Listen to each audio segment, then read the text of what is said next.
Hello, hi, namaste. My name is Ashima Gupta and today we are going to start lecture number 9 of coordination compounds. So आज की class में बेटा हम नया topic start कर रहे हैं, that is isomerism in coordination compounds. So आज isomerism will itself take 2 classes. So आज की क्लास में हम पार्ट 1 कर रहे हैं. नेक्स्ट क्लास में जो रिमेनिंग आइसोमेरिज्म होगा वो कवर करेंगे and one more class will take for organometallic compounds and uses of coordination compounds. So आज की क्लास एक और दो और में चैप्टर खत्म हो जाएगा एक्चुअली में 9th 10th 11th लेक्चर तक आपका सिलेबस मतलब यहाँ तक का जो आ रहा है बोर्ड्स में. जो डिलीटेड चैप्टर्स है उनको हम बाद में देख लेंगे, बट अभी जो मेन चैप्टर्स है जो हो सकता है आपके स्कूल के प्री बोर्ड्स में आ रहे हों वहाँ तक का हमने कर लिया है. सो जो PYQs होंगे इस चैप्टर के वो हम लाइव सेशन में करेंगे, बट अब क्लास स्टार्ट करते हैं, है ना. आइसोमेरिज्म आपने ऑर्गेनिक में 11th क्लास के अंदर काफ़ी कुछ कर रखा है. सो देखो बेसिक वही है, डेफिनेशन वही है, बस थोड़ा सा चेंज हो जाता है कोऑर्डिनेशन कंपाउंड्स के अंदर. सो स्टार्ट करते हैं बेटा आइसोमेरिज्म इन कोऑर्डिनेशन कंपाउंड्स.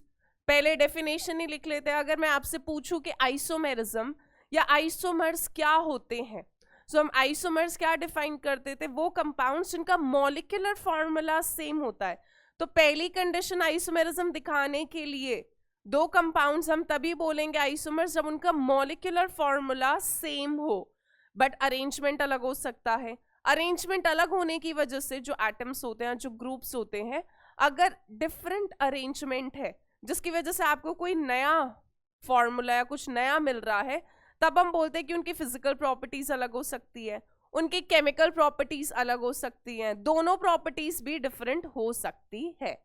सो ऐसे कंपाउंड्स को हम आइसोमर्स बुलाते हैं और जो फिनोमेना होता है उसको आइसोमेरिज्म. बट मेन क्राइटेरिया यही है बेटा कि 2 और more compounds should have same molecular formula. So पहले डेफिनेशन लिखते हैं आइसोमेरिज्म या आइसोमर्स की. ज्यादा पतला है pen.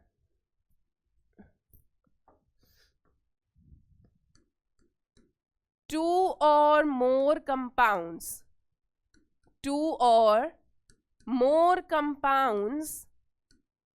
having same molecular formula. दो या दो से ज्यादा कंपाउंड्स बेटा जिनका मॉलिक्यूलर फॉर्मूला तो सेम है. सो 2 or more compounds having same molecular formula but different arrangement of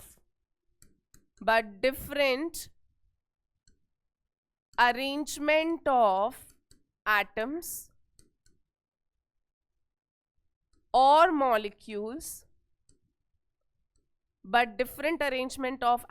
or molecules, due to which they differ in one or more physical properties, due to which हमने क्या कहा, दो या दो से ज्यादा कंपाउंड जिनका मॉलिक्यूलर फॉर्मूला तो सेम है, ठीक है, सेम मॉलिक्यूलर फॉर्मूला है, बट जो एटम्स हैं या जो ग्रुप्स हैं, जो मॉलिक्यूल है वो जो है आपका अरेंज अलग तरीके से हो रखा है, जिसकी वजह से जो कंपाउंड्स है उनके या तो फिजिकल प्रॉपर्टीज अलग होगी. फिजिकल प्रॉपर्टीज बेटा एक या एक से ज्यादा डिफरेंट हो सकते हैं, जैसे बॉइलिंग पॉइंट अलग हो सकता है, मेल्टिंग पॉइंट अलग हो सकता है, सॉल्युबिलिटी में फर्क आ सकता है, डेंसिटी में वेरिएशन आ सकता है. So due to which they differ in one or more physical properties, ठीक है, और chemical properties,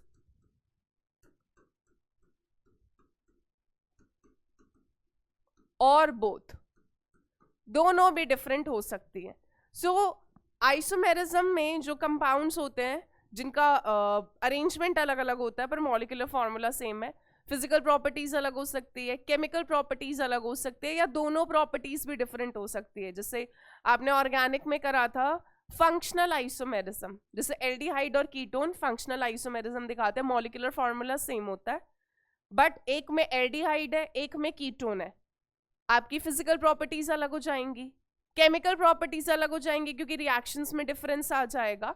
सो एक से ज्यादा फिजिकल प्रॉपर्टीज अलग हो सकती है, केमिकल प्रॉपर्टीज अलग हो सकती है, दोनों भी अलग हो सकती है. अब ऐसे कंपाउंड्स को, ठीक है, अच्छा इसी को पूरा लिख लेते हैं. So two or more compounds having same molecular formula but different arrangement of atoms or molecules due to which they differ in one or more physical properties or chemical properties or both are called as isomers, and the phenomena, अब जब लिख ही रहे हैं तो इसको भी लिख ही लेते हैं, and the phenomena is known as isomerism. और इस फिनोमिना को क्या बुलाते हैं बेटा? आइसोमेरिज्म बुलाते हैं. चले, डेफिनेशन नोट कर लिया होगा, कर लेना आराम से, नोट्स मिलते ही हैं आपको. सो isomerism in coordination compounds is broadly classified into two. इसको हम बेटा ब्रॉडली दो में क्लासिफाई करते हैं. पहला है हमारा स्ट्रक्चरल आइसोमेरिज्म. ठीक है, पहला कौन सा है? Structural isomerism. और दूसरा होता है हमारा स्टीरियो आइसोमेरिज्म. पहला क्या है बेटा? Structural isomerism. दूसरा कौन सा हो गया हमारा? Stereo isomerism. ठीक है, स्ट्रक्चरल आइसोमेरिज्म में हमें काफी कुछ पढ़ना है. सो स्ट्रक्चरल आइसोमेरिज्म के अंदर फर्दर हम 5 तरह का आइसोमेरिज्म पढ़ेंगे.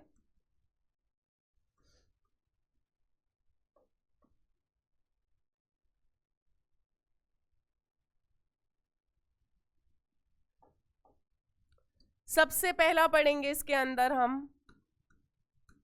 Coordination isomerism. पहले बेटा देख लेते हैं, ओवरव्यू कर लेते हैं कि हमें पढ़ना क्या क्या है. ठीक है, ये सब कुछ आपके स्कूल के पॉइंट ऑफ व्यू से, नीट के पॉइंट ऑफ व्यू से तो बहुत ज़्यादा इंपॉर्टेंट है, क्योंकि बहुत ज़्यादा फ्रीक्वेंटली क्वेश्चन हमारा आइसोमेरिज्म से इस चैप्टर के अंदर मतलब हर एरिया से क्वेश्चन पूछा जाता है, because this is one of the very interesting, scoring and important chapters of inorganic chemistry. So इसमें इस चैप्टर के अंदर स्टार्टिंग का वर्नर थ्योरी से सवाल आ सकता है, वीबीटी से आता है, क्रिस्टल फील्ड थ्योरी से आता है सवाल, नॉमेनक्लेचर से तो आता ही आता है, आइसोमेरिज्म से क्वेश्चन काफ़ी फ्रीक्वेंटली आता है. ठीक है, लिगेंड्स के क्लासिफिकेशन, डेंटिसिटी हो गया, ये कुछ एरियाज हैं, कुछ नहीं वैसे तो पूरा ही हो गया. ठीक है, कभी कभी यूजेस तक से सवाल आया हुआ है प्रीवियस ईयर में. तो ये chapter itself is very important. और ये चैप्टर टफ नहीं है, सिर्फ समझने का है, कॉन्सेप्ट का है चैप्टर. अगर तुम समझोगे तो तुम्हें इस चैप्टर में पूरे नंबर लाने से कोई नहीं रोक सकता, इतना आसान है. सो पहला हम करेंगे coordination isomerism. Second is hydrate या सॉल्वेट आइसोमेरिज्म. हाइड्रेट मतलब समझ जाओ पानी से कुछ रिलेटेड होगा. इसके अलावा तीसरा हम करेंगे बेटा लिंकेज आइसोमेरिज्म. नेक्स्ट हम करेंगे आयनाइजेशन आइसोमेरिज्म, फोर्थ टाइप होता है. और लास्ट है लीगेंड आइसोमेरिज्म. Ligand isomerism. अब बात करते हैं स्टीरियो में हम क्या क्या कवर करेंगे. तो स्टीरियो आइसोमेरिज्म हमारा 2 में क्लासिफाई होता है. ये ऑर्गेनिक वाला ही है जो आपने किसी जमाने में करा था. ठीक है, ज्योमेट्रिकल आइसोमेरिज्म, शॉर्ट में लिखेंगे बेटा जीआई. और optical isomerism which is OI. Geometrical and optical. So geometrical isomerism हमें करना है for coordination number 4 and coordination number 6. यही हमारे सिलेबस में है. हमने कोऑर्डिनेशन नंबर 4 का ही वीबीटी करा था, क्रिस्टल फील्ड स्प्लिटिंग भी हमने टेट्राहेड्रल के लिए करी थी और ऑक्टाहेड्रल के लिए करी थी, हमने तो CFT स्क्वायर प्लेनर के लिए भी नहीं करा था। सो कोऑर्डिनेशन नंबर 4 एंड 6 के लिए GI करेंगे। Similarly coordination number 4 and coordination number 6 के लिए हम क्या कवर करेंगे बेटा? OI कवर करेंगे, ऑप्टिकल आइसोमेरिज्म। सो आज की क्लास में हम स्ट्रक्चरल पूरा करेंगे, ज्योमेट्रिकल कोऑर्डिनेशन नंबर 4 तक करेंगे, कोऑर्डिनेशन नंबर 6 का GI और ऑप्टिकल आइसोमेरिज्म सेकंड लेक्चर यानी आइसोमेरिज्म के पार्ट 2 में आएगा। ठीक है, चलो स्ट्रक्चरल आइसोमेरिज्म शुरू करते हैं।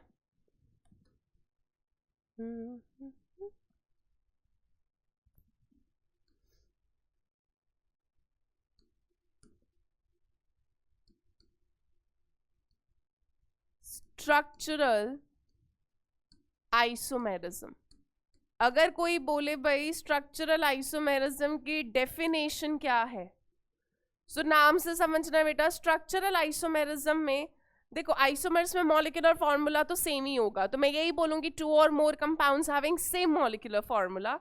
बट यहाँ पर डिफरेंस किस में आता है बेटा? नाम में छुपी है कहानी। यहाँ पर डिफरेंस किस में आता है? स्ट्रक्चर में डिफरेंट आता है, डिफरेंस आता है। और स्ट्रक्चर में डिफरेंस आने की वजह से फिजिकल प्रॉपर्टीज अलग हो सकती है, केमिकल अलग हो सकते हैं, या दोनों भी डिफरेंट हो सकती है। सो स्ट्रक्चरल आइसोमेरिज्म की पहले डेफिनेशन लिखते हैं, कंपाउंड्स हैविंग, ये तो सेम ही रहेगा, having same molecular formula, compounds having same molecular formula but different structural formula। Structural formula यानी स्ट्रक्चर डिफरेंट होता है, but different structural formula are called as structural isomers। ऐसे कंपाउंड्स को हम क्या बुलाते हैं? Structural isomers. और फिनोमेना को क्या बुलाएंगे बेटा? Structural isomerism. स्ट्रक्चरल आइसोमेरिज्म का पहला, the first type is your coordination isomerism. छोटे छोटे से हैं ये बहुत, ओके। Coordination isomerism. अब कोऑर्डिनेशन आइसोमेरिज्म में पहचान क्या होती है? ठीक है, सो कोऑर्डिनेशन आइसोमेरिज्म में क्या होता है? इन दिस आइसोमेरिज्म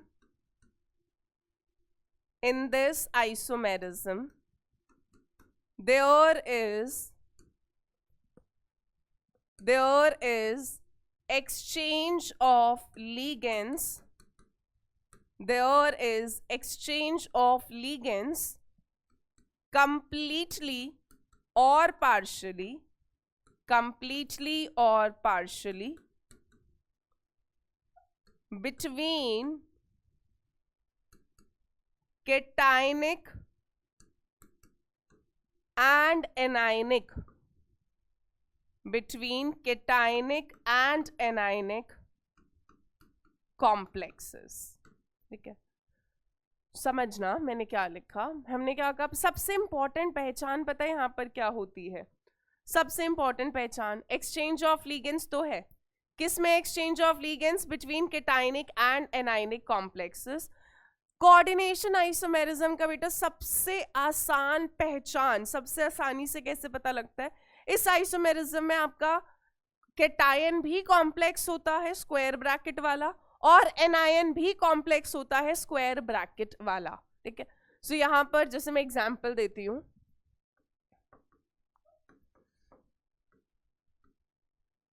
CrNH3 6, ध्यान से देखना, COCN6। ठीक है, CrNH3 COCN6, इस तरह के कंपाउंड्स का हमने नॉमेनक्लेचर भी कर रखा है। ठीक है, सो CrNH3 COCN6 ये एक कंपाउंड है, पूरा एक कॉम्प्लेक्स कंपाउंड है, जिसमें केटायन पहले वाला भी कॉम्प्लेक्स है, एनायन बाद वाला एनायन होता था फॉर्मूले में, वो भी कैसा है? कॉम्प्लेक्स है। हमने क्या कहा बेटा, कोऑर्डिनेशन आइसोमेरिज्म में क्या होता है, कंप्लीट एक्सचेंज ऑफ लिगेंड्स हो जाता है। तो इसका अगर मुझे कोऑर्डिनेशन आइसोमर लिखना है तो वो ये हो जाएगा बेटा, CONH3 होल 6 CrCN6। ठीक है, मैंने क्या करा, लिगेंड एक्सचेंज करा दिया बेटा। ये 6, अब मैंने अभी जो एक्सचेंज कराया वो कंप्लीट एक्सचेंज कराया। आपको फर्क देखो दोनों में क्या है। पहले क्रोमियम पर 6 NH3 था, मैंने लिगेंड एक्सचेंज करा दिया, यानी कोबाल्ट पे 6 NH3 दे दिया, CN क्रोमियम को दे दिया, तो पूरे लिगेंड्स कंप्लीटली एक्सचेंज हुए हैं यहाँ पर। सो CrNH3 whole 6 COCN6 and CONH3 whole 6, पहले कोबाल्ट पर साइनाइड था, अब NH3 है, वो केटाइनिक है इसीलिए पहले लिखा है, कैसे केटाइनिक होगा भी समझा रही हूँ, और CrCN6। तो ये दोनों आपस में कैसे, अब देखो बेटा मॉलिक्यूलर फॉर्मूला तो दोनों का सेम है, एक क्रोमियम वहां भी एक क्रोमियम, 6 NH3 यहाँ भी 6 NH3, 6 CN molecular formula same है, बट दोनों का स्ट्रक्चर अलग है। यहाँ पे क्रोमियम पर 6 NH3 था, यहाँ पे क्रोमियम पर 6 साइनाइड है, या कोबाल्ट पे 6 साइनाइड था, यहाँ कोबाल्ट पे 6 NH3 है। तो जब आपके केटाइनिक और एनाइनिक कॉम्प्लेक्स में लिगेंड का एक्सचेंज हो जाए, यानी क्रोमियम पर ये आ गया, इस पर ये चला गया, जब लिगेंड एक्सचेंज, आपस में लिगेंड एक्सचेंज हो जाए पूरी तरह या पार्शली, कंप्लीटली और पार्शली, तो जो रिजल्टेंट आइसोमर बनता है वो आपका कौन सा होता है, कोऑर्डिनेशन आइसोमर होता है। अब इसी को डिटेल में समझेंगे बेटा। देखिए हमारे पास ये कंपाउंड था CrNH3 होल 6 COCN6। कैसे पता लगेगा किस पे कितना चार्ज होगा, पॉजिटिव का या नेगेटिव का। ठीक है, जो एज्यूम कर रहे हैं एवरेज ऑक्सीडेशन स्टेट निकाल रही हूं मैं बेटा, तो दोनों को x ही लेट करेंगे, x 6 × 0 + x -6 is equal to 0, क्योंकि ये एवरेज निकालने का तरीका होता है। So 2x is equal to 6, x is equal to 3 आ गया। x अगर 3 है तो इस कॉम्प्लेक्स पे +3 का चार्ज होगा और इस पर कितना चार्ज होगा, -3 का चार्ज होगा। जो हमने 3 निकाला है वो एवरेज ऑक्सीडेशन स्टेट है पूरे ओवरऑल कंपाउंड की, जिसमें +3 इसका होगा, -3 इसका होगा। अब अगर मैं रफ में निकालूं बेटा तो CrNH3 होल 6 पर +3 का चार्ज है। क्रोमियम का ऑक्सीडेशन स्टेट निकालो, x + 6 × 0 इक्वल टू +3, x आएगा +3। ठीक है, COCN6 पर कितना चार्ज है, -3। कोबाल्ट का ऑक्सीडेशन स्टेट, एक CN पर -1, 6 CN पर -6, x -6 is equal to -3, x कितना आ जाएगा, +3। तो दोनों जगह पे क्रोमियम का ऑक्सीडेशन स्टेट +3, कोबाल्ट का भी +3 आ रहा है। अब हमने क्या कहा, इसके कोऑर्डिनेशन आइसोमर क्या हो सकता है, क्या क्या पॉसिबिलिटी है कोऑर्डिनेशन आइसोमर्स इस कंपाउंड के, क्या क्या हो सकता है। पहले बेटा एक एक एक्सचेंज करा लेते हैं, यानी CrNH3 5 एक CN,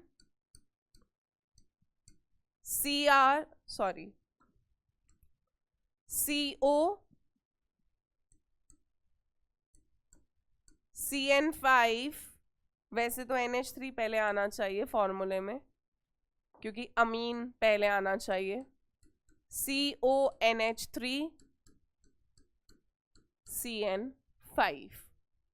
कुछ समझ आया कैसे करा हमने ये, है ना। यहाँ पर क्या होगा बेटा, मैंने अभी क्या करा है, एक एक ही एक्सचेंज कराया है, तो Cr का एक NH3 वहां दे दिया, CN एक इधर आ गया, तो अभी मैंने पार्शियल एक्सचेंज कराया है। ठीक है, इसके अलावा आपका एक बार और हो सकता है, और एक्सचेंज हो सकता है, मान लो ये भी हो सकता है, CrNH3 whole 4 CN whole twice, मैं एक और यहाँ पे दे दिया CONH3 होल ट्वाइस CN4। ये अभी भी आपस में कैसे हैं बेटा, आपके कोऑर्डिनेशन आइसोमर्स, क्योंकि लिगेंड का पार्शियल एक्सचेंज है। मैंने एक और NH3 यहाँ दे दिया, एक CN और यहाँ पर लेकर आ गई।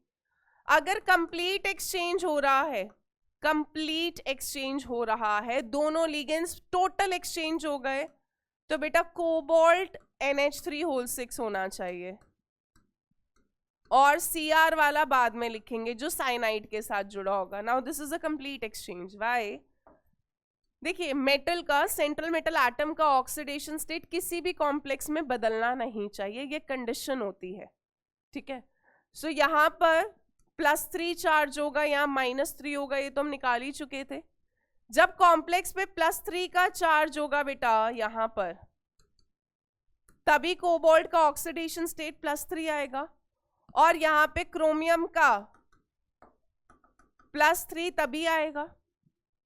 सो इसीलिए जो Cr वाला है वो मैंने बाद में लिखा है. जब एक्सचेंज हुआ तो आपके दिमाग में आ रहा होगा कि मैम को CN6 यहाँ पे पहले लिखना चाहिए था. मैं पहले नहीं लिख सकती क्योंकि Cn वाले कॉम्प्लेक्स पे नेगेटिव चार्ज आएगा, ताकि क्रोमियम के ऑक्सीडेशन स्टेट +3 ही रहे. मेटल का ऑक्सीडेशन स्टेट आप नहीं बदल सकते हो, जो इनिशियल कंपाउंड में है सारे कॉम्प्लेक्स में वही ऑक्सीडेशन स्टेट होना चाहिए. जैसे यहाँ पर +2 का चार्ज होगा, -2 का चार्ज होगा, तो x -1 is equal to +2, x +3, x -5 is equal to -2, तो x +3 आएगा. इस वाले कॉम्प्लेक्स में प्लस का चार्ज होगा, माइनस का चार्ज होगा, तो x -2 is equal to +1, x आएगा +3, x -4 is equal to -1, x आएगा +3. तो कंडीशन क्या है बेटा? आप अपनी मर्जी से कोई भी फॉर्मूला मत लिख देना. आप देखो कि जो आपका इनिशियल कंपाउंड है, सेंट्रल मेटल एटम या आयन का ऑक्सीडेशन स्टेट सारे कोऑर्डिनेशन आइसोमर्स में सेम रहना चाहिए. सारे कोऑर्डिनेशन क्या, सारे ही आइसोमर्स में, जो भी हम आगे भी करेंगे स्ट्रक्चरल में. क्रोमियम का या कोबाल्ट का ऑक्सीडेशन स्टेट नहीं बदलना चाहिए. बात क्लियर है? तो ये तीनों के तीनों इस कंपाउंड के क्या है, कोऑर्डिनेशन आइसोमर्स है. ठीक है.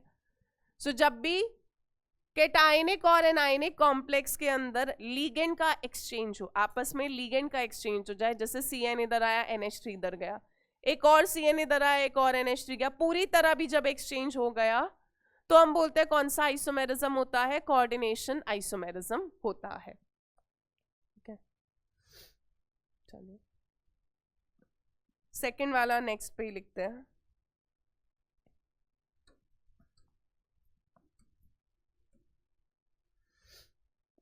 चलिए सेकंड कर रहे हैं बेटा, solvate isomerism. Solvate isomerism. when H2O यानी water is used as solvent, है ना, when water is used basically, then it is called as hydrate isomerism.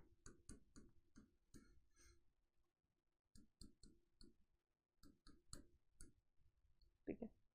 Basically पानी से, सॉल्वेट का मतलब है कि सॉल्वेंट, बट यहाँ पर आपका जो सॉल्वेंट होता है वो पानी ही होता है. तो जब कॉम्प्लेक्स में आपको वाटर और वाटर का कहीं एक्सचेंज दिख रहा हो तो समझ जाओ कि सॉल्वेट या हाइड्रेट, हमारे लिए कॉमन हाइड्रेट ही होता है. सो हाइड्रेट आइसोमेरिज्म हो रहा होता है. इस आइसोमेरिज्म में क्या होता है, इन दिस आइसोमेरिज्म, ध्यान से सुनना है और समझना है, पानी का खेल है यहाँ पर. इन this isomerism H2O acts as ligand. ये ligand की तरह भी एक्ट करता है.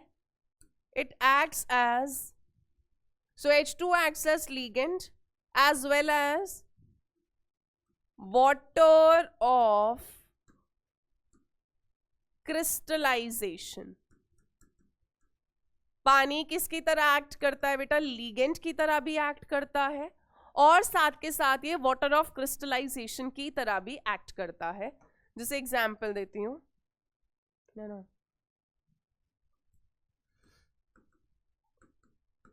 मान लो तुम्हारे पास ये कंपाउंड है CrH2O6 Cl3.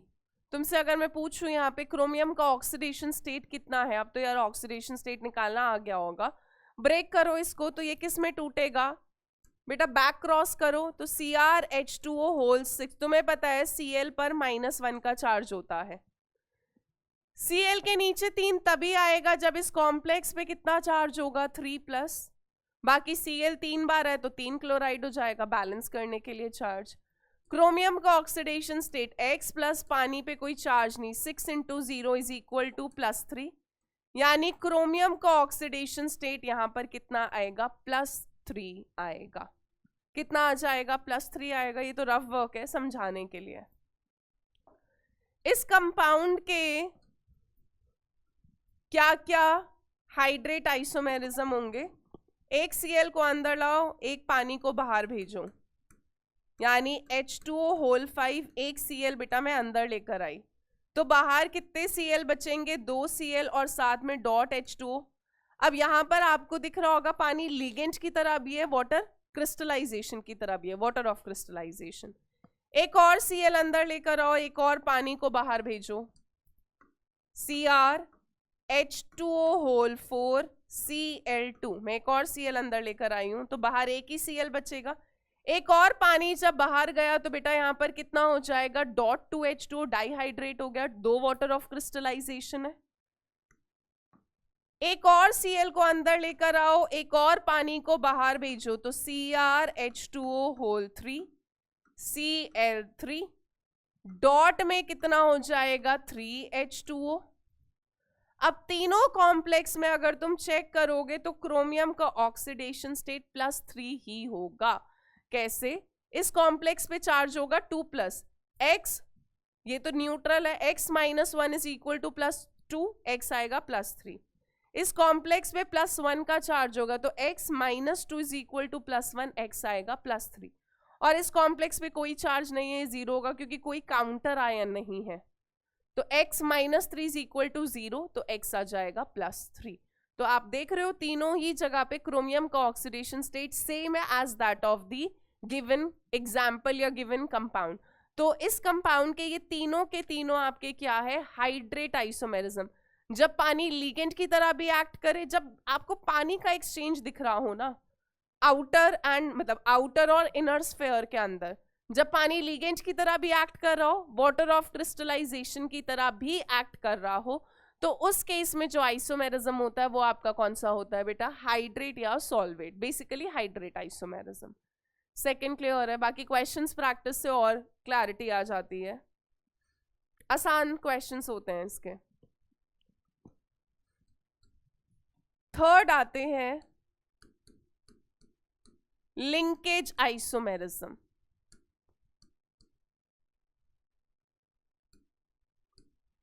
थर्ड टाइप कौन सा है आइसोमेरिज्म का, लिंकेज आइसोमेरिज्म। अब यार देखो, सारे आइसोमेरिज्म में ना नाम में ही कहानी छुपी हुई है।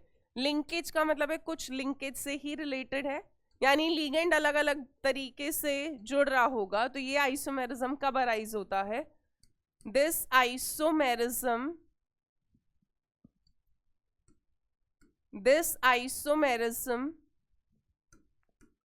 arises when there is an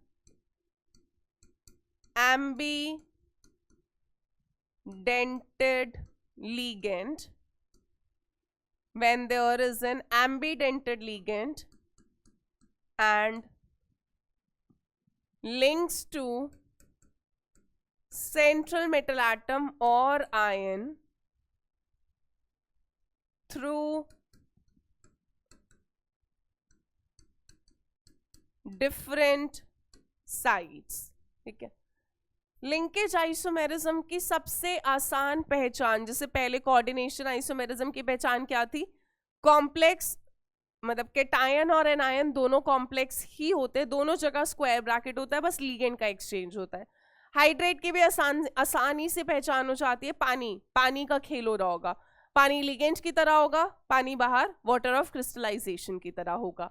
linkage isomerism की क्या पहचान है बेटा, यहाँ पर जो एम्बिडेंटेड, अब एम्बिडेंटेड लिगेंड्स क्या होते थे, जिनमें 2 डिफरेंट डोनर साइट्स होती थी पर एक टाइम पर कहीं एक से ही जुड़ता था, जैसे NO2-, अगर नाइट्रोजन, अब NO2- में 2 डोनर साइट है, एक नाइट्रोजन की एक ऑक्सीजन की, एक टाइम पर किसी एक साइड से जुड़ रहा होगा। अगर नाइट्रोजन से जुड़ता था तो नाइट्राइटो N, ऑक्सीजन से जुड़ता था तो नाइट्राइटो O। ऐसी CN-, कार्बन के थ्रू जुड़ रहा है तो साइनाइड, और अगर नाइट्रोजन के थ्रू जुड़ता है तो आइसोसाइनाइड बोलते हैं, साइनो आइसोसाइनो।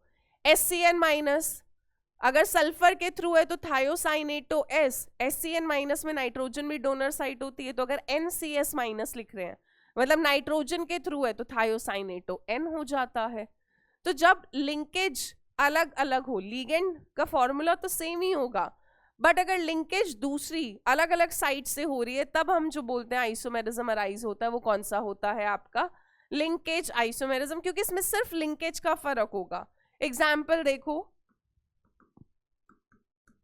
तुम ही बताओगे क्या फर्क है इन दोनों में। CONH3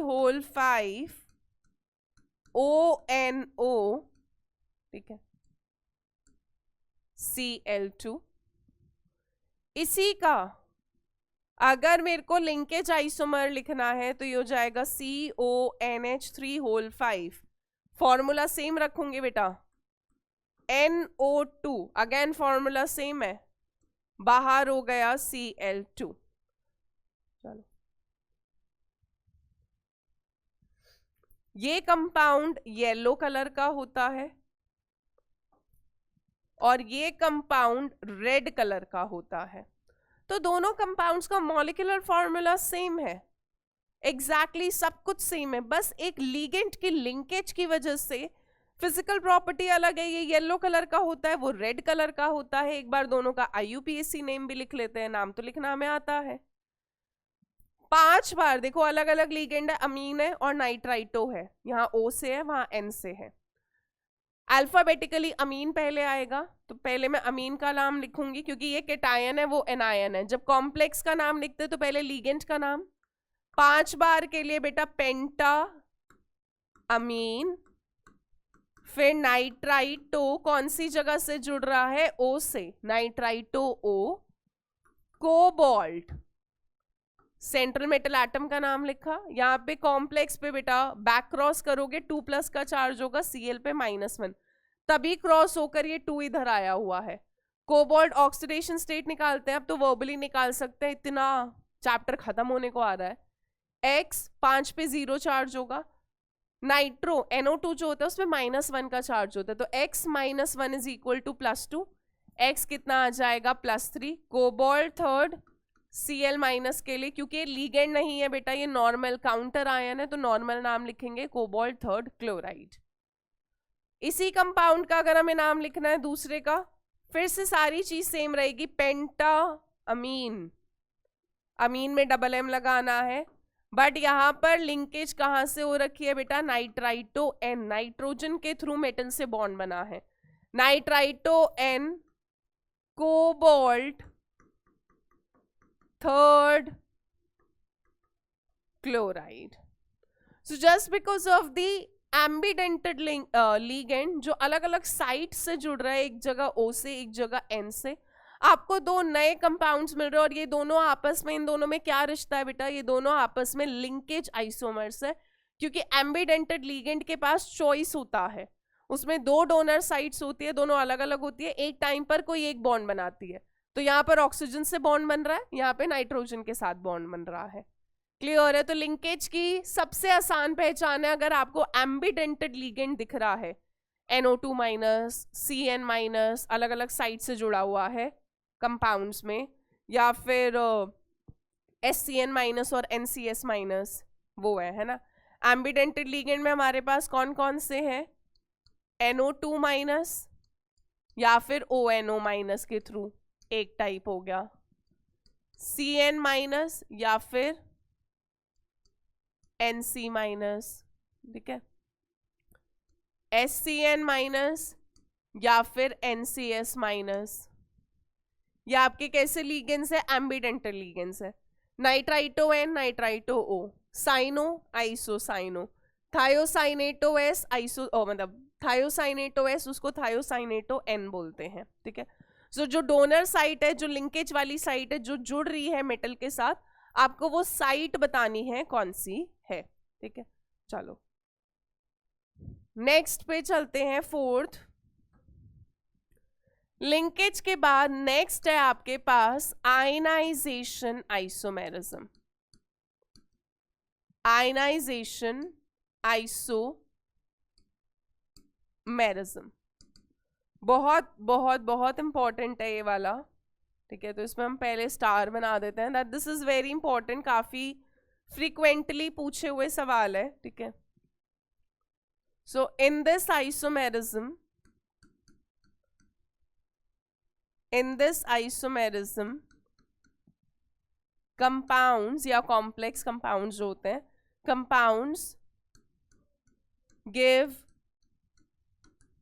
different ions. देखो आयनाइजेशन आइसोमेरिज्म आयन से रिलेटेड होगा, तो इन कंपाउंड्स का मॉलिक्यूलर फॉर्मूला सेम होता है, बट ये कंपाउंड्स को जब हम एक्वस या मोल्टन स्टेट में यानी या तो पानी में डिसॉल्व करते हैं या पिघलाते हैं तो हमें डिफरेंट आयंस मिलते हैं। So in this isomerism compounds give different ions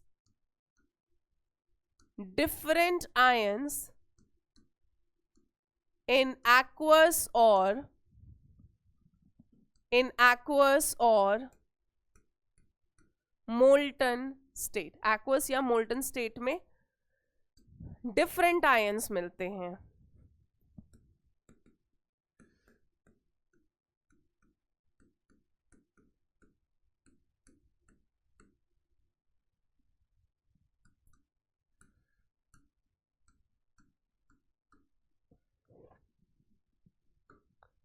इसका अगर मुझे आयनाइजेशन आइसोमर लिखना है बेटा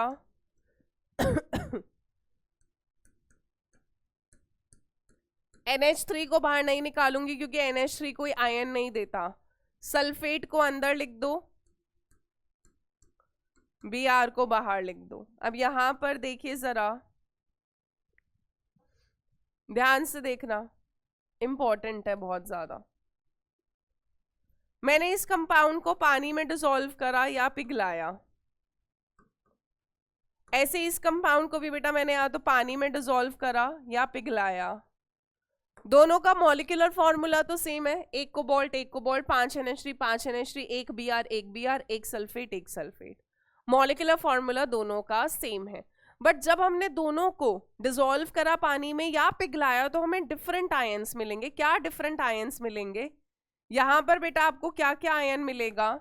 CONH3 Br।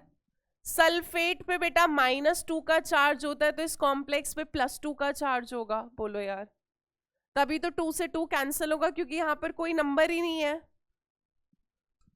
तो कॉम्प्लेक्स पर कितना चार्ज होगा? 2+, और आपको दूसरा आयन क्या मिलेगा? यहाँ पर सल्फेट आयन मिलेगा, ठीक है। कोबाल्ट का ऑक्सीडेशन स्टेट निकालोगे, x - 1 = +2, x आएगा +3।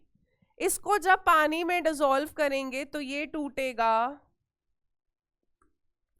Br पे -1 यानी इस कॉम्प्लेक्स पे कितना चार्ज होगा? +1 का। अंडरस्टूड सी चीज है ये तो CONH3 SO4 कॉम्प्लेक्स पे कितना चार्ज है? प्लस, और Br माइनस। क्या बेटा आपको यहाँ पर डिफरेंट आयंस दिख रहे हैं? मुझे तो दिख पा रहे हैं। यहाँ पे CONH3 सॉरी 5 खा गई थी मैं, CONH3 Br 2+ कॉम्प्लेक्स के टायन, और यहाँ पे कॉम्प्लेक्स के टायन अलग है। यहाँ Br है, वहां सल्फेट है। एनायन यहाँ सल्फेट है, वहां Br माइनस है, तो यहाँ पर अलग आयंस मिल रहे हैं हमें। जब हमने इसको पानी में डिसॉल्व करा तो यहाँ पर अलग आयंस है, यहाँ पर अलग आयंस है। अब कैसे तुम्हें पता चलेगा कि यहाँ पर सल्फेट मिल रहा है, यहाँ ब्रोमाइड मिल रहा है? क्योंकि दोनों कंपाउंड्स का मॉलिक्यूलर फॉर्मूला सेम है। हम कैसे डिस्टिंग्विश कर पाएंगे कि कौन से में ये वाला है? और मान लो मैंने तुम्हें 2 टेस्ट ट्यूब दी, एक में ये है, एक में ये है, ठीक है। एक में A मार्क कर दिया मैंने, उसको B मार्क कर दिया। How would you get to know बेटा कि कहाँ पर सल्फेट आयन प्रोड्यूस हो रहा होगा डिसोसिएशन के बाद, और कहाँ पे ब्रोमाइड आयन प्रोड्यूस हो रहा होगा? हम कैसे टेस्ट करेंगे यार, कैसे? तो हमने क्या करा, इसके अंदर हमने ऐड करा बेटा एक बार। अब मेन तो यही आयन का खेल होता है, जो ब्रैकेट से बाहर होता था। आपको याद होगा वर्नर ने भी जब अपनी थ्योरी की पूरी कहानी करी थी, तो जो अंदर वाला कॉम्प्लेक्स पार्ट होता था वो तो अपनी आइडेंटिटी रिटेन रखता था, जो स्क्वायर ब्रैकेट से बाहर होता था वही आयनाइजेबल पार्ट होता था आपका, आयनाइजेबल पार्ट, राइट। सो यहाँ पर अगर हम देखेंगे सल्फेट, तो हमने क्या करा, इस जब ये आयंस में डिसोसिएट हो गया पानी में डिसॉल्व करके, हमने क्या करा बेटा, एक बार डाला इसमें, हमने क्या ऐड करा, एक बार एक्वस सिल्वर नाइट्रेट, और इसमें भी एक बार ऐड करा cold solution of silver nitrate. याद करो, सिल्वर नाइट्रेट अगर मैं डालूंगी तो AgBr डबल डिस्प्लेसमेंट रिएक्शन होगी, यहां पर हमें क्या मिल जाता है, इस वाले केस में AgBr का क्या मिलेगा, येलो प्रेसिपिटेट। क्या मिल जाएगा, सिल्वर ब्रोमाइड का येलो, मतलब not exactly I would say yellow, pale yellow precipitate, of white colour का होता है सिल्वर ब्रोमाइड का। बट सिल्वर नाइट्रेट डालने पर कुछ नहीं मिलेगा, क्योंकि सिल्वर सल्फेट अगर बनेगा भी तो पानी में सोल्यूबल होता है, तो सिल्वर नाइट्रेट डालने पर यहां पर कोई प्रेसिपिटेट नहीं बनता, ठीक है। Ag और सल्फेट आयन रिएक्ट करके सिल्वर सल्फेट बनाते हैं, बट सिल्वर सल्फेट पानी में सोल्यूबल होता है, तो यहाँ कोई प्रेसिपिटेट नहीं मिलता। बट जब बाहर ब्रोमाइड आयन, मतलब आपका जो आयनाइजेबल पार्ट था ब्रोमाइड, अगर सोल्यूशन में ब्रोमाइड आयन है और अगर आपने उसमें सिल्वर नाइट्रेट डाला, तो सिल्वर नाइट्रेट ब्रोमाइड आयन के साथ रिएक्ट करके किसका प्रेसिपिटेट बना लेता है, सिल्वर ब्रोमाइड का। तो हमने क्या करा, A और B कंपाउंड को पानी में डिसॉल्व कर लिया, ये आयंस में टूट गए, दोनों में हमने सिल्वर नाइट्रेट डाला। जहां पर बेटा येलो प्रेसिपिटेट आया, वहां ऑब्वियस सी बात है ब्रोमाइड आयन बाहर होगा ब्रैकेट के, तभी AgBr का येलो प्रेसिपिटेट आएगा, पेल येलो। जहां पे सल्फेट बाहर था वहां पे सिल्वर नाइट्रेट डालने पर कोई रिएक्शन नहीं होगी, मतलब रिएक्शन होगी पर कोई प्रेसिपिटेट नहीं आएगा, कुछ ऑब्जर्व नहीं हो पाएगा हमें, ठीक है। एक और तरीके से हम कर सकते थे, हमने क्या करा, सिल्वर नाइट्रेट की बजाय क्या ऐड करा बेटा, बेरियम क्लोराइड का सोल्यूशन। क्या ऐड करा आपकी बार, बेरियम क्लोराइड का सॉल्यूशन, ठीक है। जब बेरियम क्लोराइड का सॉल्यूशन डाला तो यहां पर बेरियम सल्फेट बन जाता है, जिसका प्रेसिपिटेट कौन से कलर का होता है, वाइट प्रेसिपिटेट। और अगर ब्रोमाइड आयन बाहर होता है, रिएक्शन होगी, बेरियम ब्रोमाइड बनेगा, बट वो वाटर सोल्यूबल होता है, तो यहां पर कोई प्रेसिपिटेट ऑब्जर्व नहीं होता। सो अब जरा समझना मैंने क्या कहा, हमने क्या करा, ये कंपाउंड्स थे, पानी में डिसॉल्व कर लिया, ये आयंस प्रोड्यूस हुए। अब हम चेक करें कि किस टेस्ट ट्यूब में कौन सा आयन मिल रहा है या कौन सा आयन प्रोड्यूस हो रहा है। तो एक बार हमने सिल्वर नाइट्रेट डाला, हमें इतना पता है कि किसी एक में सल्फेट प्रोड्यूस हो रहा है और किसी एक में ब्रोमाइड, बट किस में क्या हो रहा है नहीं पता। A और B है, दोनों में एक एक बार हमने क्या डाला बेटा, मान लो ये A टेस्ट ट्यूब है और ये B है, दोनों में सिल्वर नाइट्रेट डाला। मान लो इस वाले में येलो प्रेसिपिटेट आ गया, पेल येलो, यानी यहाँ ब्रोमाइड होगा, क्योंकि सिल्वर नाइट्रेट ब्रोमाइड के साथ रिएक्ट करके AgBr का प्रेसिपिटेट बनाएगा। और इस वाले में कोई प्रेसिपिटेट नहीं आ रहा, मतलब यहाँ पर सल्फेट बाहर था, आयनाइजेबल सल्फेट पार्ट था, ठीक है।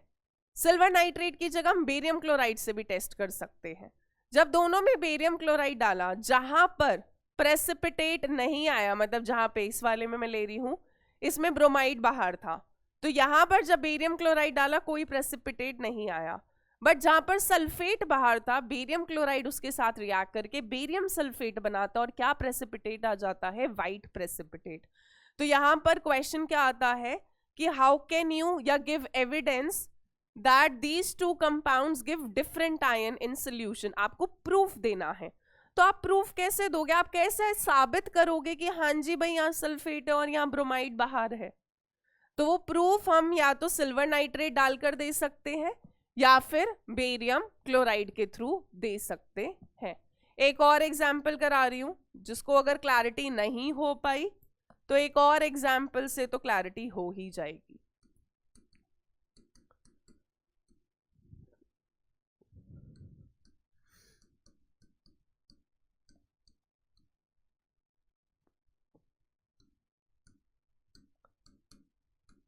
एक ये कंपाउंड है, इसका आयनाइजेशन आइसोमर लिखना है, तो CO NH3 होल 4, एक Br को अंदर कर दो, एक Cl को बाहर ले आओ, तो Cl, पहले Br आएगा अल्फाबेटिकली, Br Cl, ठीक है, और एक Cl बाहर आ जाएगा, ठीक है।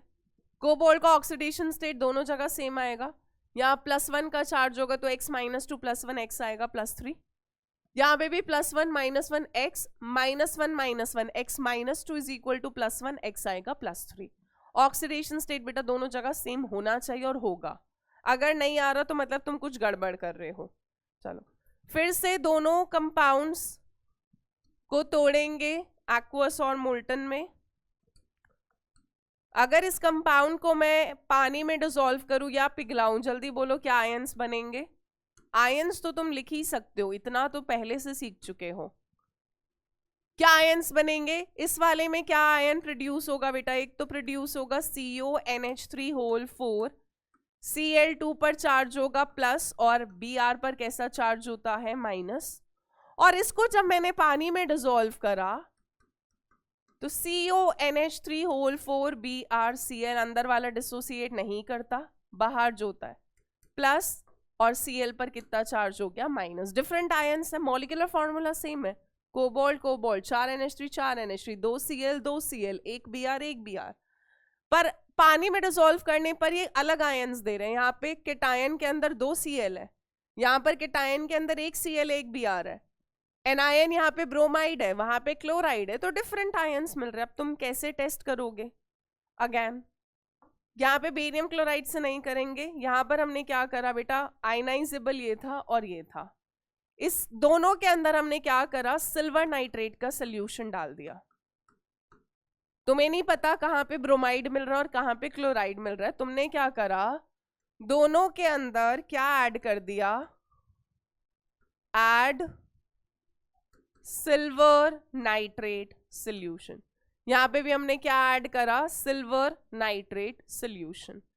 तो देखा गया कि जहां पर AgBr बाहर था, मतलब ब्रोमाइड बाहर था, वहां पे AgBr का कौन से कलर का प्रेसिपिटेट आ गया? Pale yellow, pale yellow precipitate आया। और जहां पे क्लोराइड बाहर था, आयनाइजेबल था, वहां पे सिल्वर नाइट्रेट डालने पर AgCl का, सिल्वर क्लोराइड का कैसा प्रेसिपिटेट होता है? वाइट प्रेसिपिटेट आया। तो अब यहाँ पे दोनों जगह पे प्रेसिपिटेट, फिर से तुम्हारे पास 2 टेस्ट ट्यूब है, एक में ये है एक में ये है, पर तुम्हें नहीं पता किसमें क्या है। तुमने दोनों में पानी में डिसॉल्व करने के बाद दोनों में सिल्वर नाइट्रेट की कुछ कुछ ड्रॉप्स डाली। जहां पे बेटा पेल येलो कलर का प्रेसिपिटेट आया, मतलब सिल्वर नाइट्रेट डालने पे, मतलब वहां AgBr ब्रोमाइड बाहर था। और जहां व्हाइट कलर का, क्लाउडी व्हाइट, एकदम मिल्की व्हाइट कलर का प्रेसिपिटेट आया, यानी वहां पे क्या होगा? क्लोराइड बाहर होगा, तभी सिल्वर नाइट्रेट के साथ रिएक्शन पर AgCl का व्हाइट प्रेसिपिटेट आएगा। तो ये प्रूफ होते हैं by which you can test कि कहां पर कौन सा आयन प्रोड्यूस हो रहा है। चलिए इसी के साथ लास्ट स्ट्रक्चरल आइसोमर कर रहे हैं, ठीक है, ताकि फिर स्टीरियो स्टार्ट करें फटाफट से। ये एक्स्ट्रा है आई वुड से, क्योंकि NCERT के अंदर नहीं दे रखा, इससे बहुत ज्यादा सवाल भी आज सच नहीं आया हुआ, तो आई वुड नॉट से कि ये बहुत ज्यादा इंपॉर्टेंट है, बट ठीक है, फॉर द सेक ऑफ कि कल को आपको किसी बुक में मिले और आपको मैम ने पढ़ाया नहीं था, तो मैं सब कुछ ही पढ़ा रही हूँ, ये कुछ मिस नहीं करेंगे।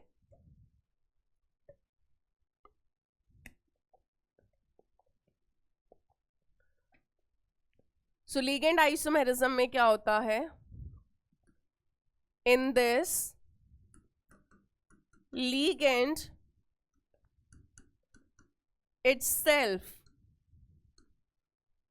shows isomerism। जब लिगेंड के खुद के अंदर ही आइसोमेरिज्म हो जाए बेटा, तब हम बोलते हैं कि ऐसा आइसोमेरिज्म कैसा होता है? Ligand isomerism. जब लिगेंड में ही आइसोमेरिज्म हो जाए, लिगेंड तो समझ गए ना, जो मेटल को अपना लोन पेयर डोनेट करता है। एग्जाम्पल देखना,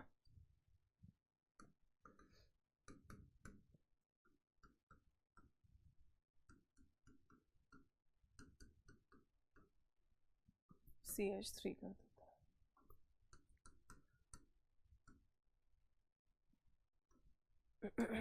एक सेकेंड,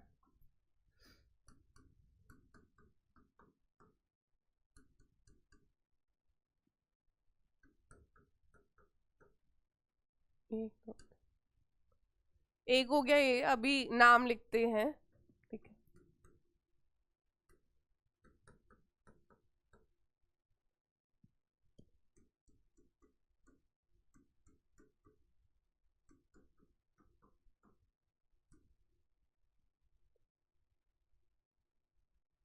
ठीक है, मॉलिक्यूलर फॉर्मूला एक बार देख ले बेटा। 3 carbon, 1 2 3 carbon, 3 4 5 6, 2 2 4 2 6 hydrogen, NH2 NH2 NH2 NH2 2 बार है। दोनों लिगेंड का मॉलिक्यूलर फॉर्मूला सेम है, बट यहाँ पर आइसोमेरिज्म हो रहा है। नाम देखना जरा, इस वाले को बोलते हैं प्रोपेन। अगर थोड़ा बहुत 11th का नॉमेनक्लेचर याद हो, क्योंकि अभी ऑर्गेनिक आपकी हुई नहीं है, 1 पर 2 पर, और ये हो गया 3। तो यहाँ पर क्या है, प्रोपेन 1 पर और 2 पर, 1,2 डाई अमीन। क्या है इसका नाम बेटा, प्रोपेन। इसको थोड़ा सा इधर लिखेंगे क्योंकि मुझे यहाँ लिंकेज दिखानी है। तो इसका नाम क्या है, प्रोपेन 1,2 डाई अमीन। इस वाले में आपको दिख रहा होगा बेटा कि जो NH2 ग्रुप है वो फर्स्ट और थर्ड कार्बन पे है, जबकि यहाँ पर NH2 फर्स्ट और सेकंड कार्बन पर है। इस कंपाउंड का नाम होगा ट्राइमिथलीन। ट्राइमिथलीन, CH2 को मिथलीन बोलते हैं। 3 बार आया तो ट्राइमिथलीन डाई अमीन, की 1 पर और 2 पर 2 बार है डाई अमीन, 1 और 3 पे, सॉरी। अब यहाँ पे लिंकेज कहाँ से हो रहा होगा बेटा, नाइट्रोजन पर लोन पेयर होता है, तो ये मेटल के साथ कोऑर्डिनेट बॉन्ड बनाएगा। इसकी डेंसिटी 2 है, क्योंकि इसको शॉर्ट में लिखते हैं बेटा PN, propane 1,2 diamine PN। Trimethylene diamine को लिखते हैं TN। क्या लिखते हैं, TN। 2 कोऑर्डिनेट बॉन्ड बन रहे हैं, तो ये आपका कैसा लिगेंड होता है, बाइडेंटेड या डाइडेंटेड भी बोलते हैं। सो PN और TN दोनों लिगेंड का मॉलिक्यूलर फॉर्मूला सेम है, बट इन दोनों में आइसोमेरिज्म हो रहा है। और ये जो आइसोमेरिज्म शो कर रहे हैं ना बेटा, ये कौन सा आइसोमेरिज्म शो कर रहे हैं, पोजीशन आइसोमेरिज्म हो रहा है इन दोनों में। एक बार NH2 1 और 2 पोजीशन पर है, एक बार NH2 1 और 3 पोजीशन पर है। तो जब लिगेंड के खुद के अंदर आइसोमेरिज्म हो जाए, ठीक है, PN और TN दोनों ही आपके बाइडेंटेड लिगेंड्स होते हैं। दोनों में 2 कोऑर्डिनेट बॉन्ड, एक PN 2 कोऑर्डिनेट बॉन्ड बना रहा है, एक TN भी 2 कोऑर्डिनेट बॉन्ड बना रहा है, तो दोनों की डेंसिटी 2 होती है। पर यहाँ पे क्योंकि लिगेंड में ही आइसोमेरिज्म हो रहा है, पोजीशन आइसोमर्स है आपस में ये दोनों लिगेंड्स, तो इस तरह के आइसोमेरिज्म को हम क्या बुलाते हैं, एक सेकेंड,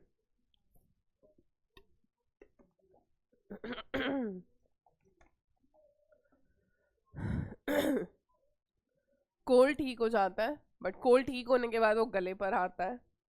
चले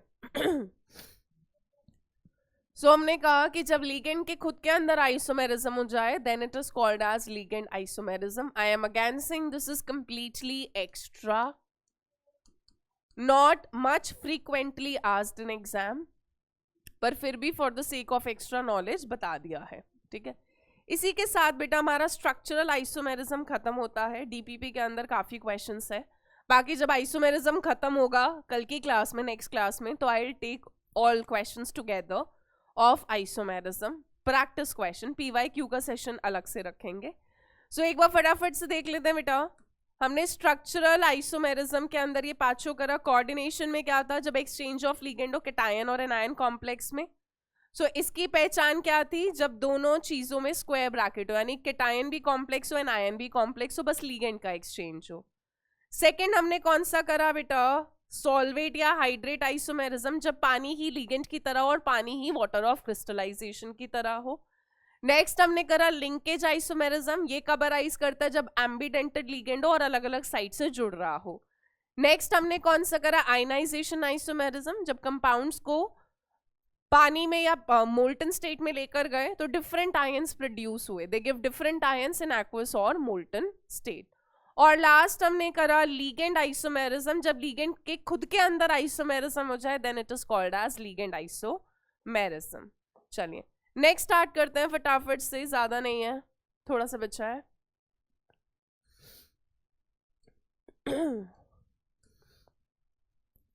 सो स्ट्रक्चरल के बाद हम स्टार्ट कर रहे हैं बेटा स्टीरियो आइसोमेरिज्म। स्टीरियो आइसोमेरिज्म आपने 11th में ज्योमेट्रिकल करा हुआ है एल्कीन्स में। अगर थोड़ा सा याददाश्त पर जोर देंगे तो आपको याद आएगा, आपने ज्योमेट्रिकल पढ़ा था बेटा 11th के अंदर सिस और ट्रांस वाला, एल्कीन्स के अंदर सिस एल्कीन ट्रांस एल्कीन। सो स्टीरियो आइसोमेरिज्म में क्या होता है, कंपाउंड्स का मॉलिक्यूलर फॉर्मूला सेम होता है, compounds having same molecular formula, ठीक है, same structural formula, structural formula भी सेम होता है, same structural formula, same chemical bonds, chemical bonds भी सेम होते हैं, same chemical bonds but different arrangement of, but different spatial लिखेंगे, स्पैशियल या spatial, but different spatial arrangement of atoms or molecules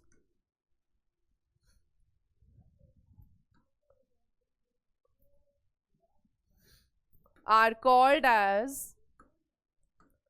structural isomers। और इस phenomena को क्या बुलाते हैं बेटा, स्ट्रक्चरल आइसोमेरिज्म्स। और सॉरी बहुत ही बड़ी गलती करने वाली थी, मैं लिखती जा रही हूँ फ्लो में, क्योंकि स्ट्रक्चरल चल रहा है तो वही दिमाग में है। सो ऐसे कंपाउंड्स को हम क्या बुलाते हैं, स्टीरियो आइसोमर्स, स्टीरियो आइसोमर्स, माफी गलत हो गया। हो जाता है कभी कभी, वो स्ट्रक्चरल का फ्लो था। ऐसे कंपाउंड्स जिनमें मॉलिक्यूलर फॉर्मूला सेम है, स्ट्रक्चरल फॉर्मूला भी सेम है, केमिकल बॉन्ड्स भी सेम होते हैं, बट स्पेस के अंदर एटम्स या मॉलिक्यूल्स का जो अरेंजमेंट होता है वो डिफरेंट होता है, और स्पेस में डिफरेंट अरेंजमेंट की वजह से आपके जो कंपाउंड्स होते हैं again they differ in properties. और इस तरह का आइसोमेरिज्म जिसमें स्पेस के अंदर जो हमारा स्पेस होता है, जो हम आसपास चल रहे हैं, खा रहे हैं, पी रहे हैं, ये जो स्पेस है, इसके अरेंजमेंट में जब डिफरेंस आने लग जाए बेटा, तब जो आइसोमेरिज्म अराइज करता है that is called as your stereo isomerism. और स्टीरियो आइसोमेरिज्म हमारा कितने टाइप का है, स्टीरियो आइसोमेरिज्म हमारे को दो तरह का है, या दो तरह का ही है। यहां पर हमें क्या क्या पढ़ना है, geometrical isomerism. So stereo isomerism is of two types, geometrical isomerism and optical isomerism, ठीक है।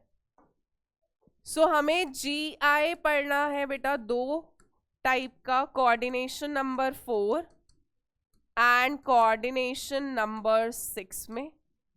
ऐसे ही ऑप्टिकल आइसोमेरिज्म OI से रिप्रेजेंट करेंगे, ये भी हमें दो जगह पढ़ना है, कोऑर्डिनेशन नंबर 4 के कॉम्प्लेक्सेस के लिए और कोऑर्डिनेशन नंबर 6 के कॉम्प्लेक्सेस के लिए।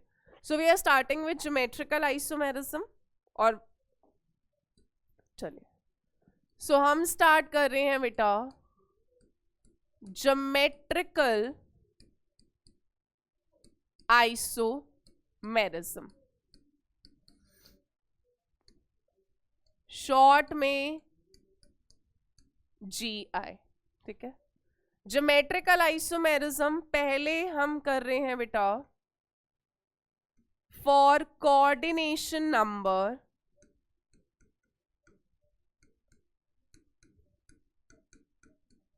4। किसके लिए कर रहे हैं हम, कोऑर्डिनेशन नंबर 4 के लिए। कल वाली क्लास में यानी नेक्स्ट क्लास में हम कोऑर्डिनेशन नंबर 6 करेंगे, ठीक है, और फिर ऑप्टिकल आइसोमेरिज्म करेंगे। आज की क्लास में हम सिर्फ जीआई के अंदर कोऑर्डिनेशन नंबर 4 डिस्कस कर रहे हैं। सो कोऑर्डिनेशन नंबर 4 के अंदर बेटा दो कैटेगरी है हमारे पास। पहला आपका कौन सा टाइप आता है? कोऑर्डिनेशन नंबर 4 के दो कॉम्प्लेक्सेस या दो तरह के कॉम्प्लेक्सेस है आपके। पहला है टेट्राहेड्रल कॉम्प्लेक्सेस और दूसरा कौन सा होता है आपका? Square planar complexes. तो पहले हम टेट्राहेड्रल कॉम्प्लेक्सेस के लिए डिस्कस करेंगे। टेट्राहेड्रल कॉम्प्लेक्सेस में क्या होता है बेटा? अगर आपका ये सेंट्रल मेटल एटम या आयन है और इसके साथ क्या जुड़े होते हैं आपके 4 लिगेंड्स, ये बॉन्ड एग्जैक्ट ऐसा तो नहीं है, ये 3D स्पेस में होता है, ठीक है। सो 4 लिगेंड्स जुड़े हैं, ये चारों लिगेंड्स सेम भी हो सकते हैं, चारों लिगेंड्स डिफरेंट भी हो सकते हैं। मैं एक बार सेम लेके दिखा रही हूं आपको। मान लो ये चारों लिगेंड्स सेम है अभी, ठीक है, जैसे हमने कॉम्प्लेक्सेस करे थे जहां पे आपका NiCl4 2- कोई ले लो, मान लो वो टेट्राहेड्रल कॉम्प्लेक्स था। तो इस केस में क्या होता है बेटा? टेट्राहेड्रल के अंदर बॉन्ड एंगल 109 डिग्री 28 मिनट का होता है। लेट्स ट्राई, थोड़ा सा इग्नोर करिएगा, ठीक है। सो यहाँ पर सर्च में डालते हैं टेट्राहेड्रल ज्योमेट्री, तो आपको टेट्राहेड्रल ज्योमेट्री दिख जाएगी, ठीक है। सो कोई सा भी आप मॉलिक्यूल देख लीजिए, चाहे ये वाला देख लीजिए, ठीक है। सो इस वाले मॉलिक्यूल में आप देख रहे होंगे बेटा इस तरह से, है ना।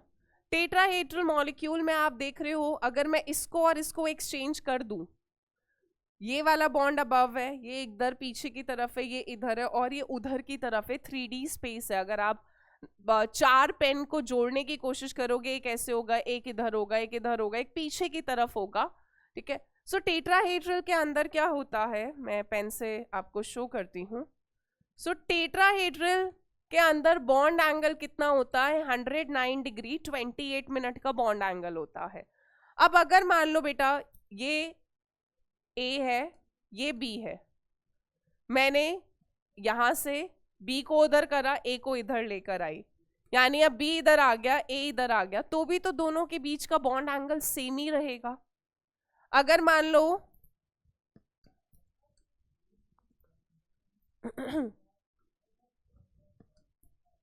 ये A और ये B है, ये C है, ये D है, मैंने A और C को एक्सचेंज करा, ठीक है।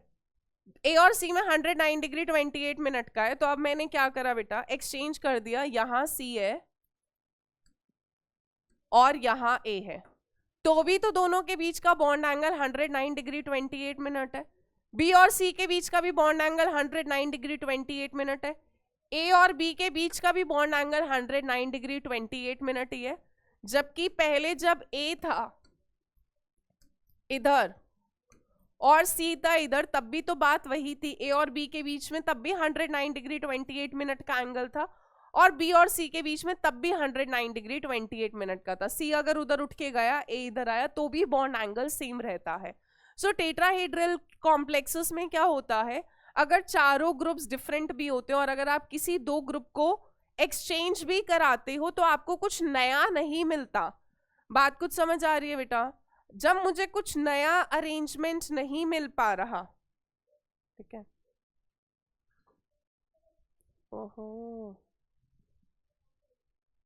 इसको बंद कैसे करेंगे? नोट, हाँ सॉरी।